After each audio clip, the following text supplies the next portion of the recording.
Lipa City, Batangas. Si Police Colonel Marlon Biro po, Provincial Director ng Batangas Police Provincial Office o BPPO, ay dumalaw kay Mayor Eric Villaprica ng Lipa City, Batangas, Biyernes ng umaga.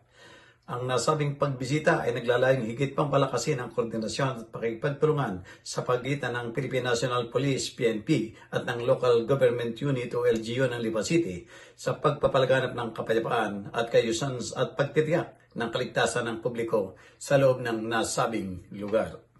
Si Colonel Rupo ay sinamahan ni Police Lieutenant Colonel Alili Kuyan Buaken, Hepe ng Pulisya ng Lipa Component City Police Station, at nagtungo sa estasyon upang makipagkita sa mga tauhan nito sa isang aktibidad na karaniwang tinatawag na Talk to Men.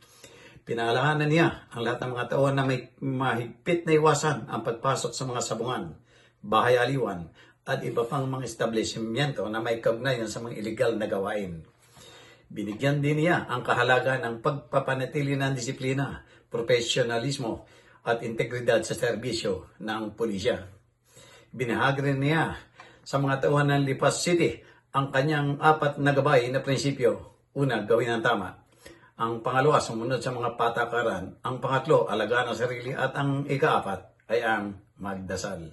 Bukod dito, binigyan din niya ang 5 focus agenda ng Chief, ang Philippine National Police, na kinabibilangan ng Enhanced Managing Police Operations, Management of Resources, Moral and Welfare, Integrity Monitoring at Community Support bilang mga mahalagang haligi sa pagkamit ng isang epektibo, accountable at serbisyong nakatuon sa organisasyon ng kapulisan.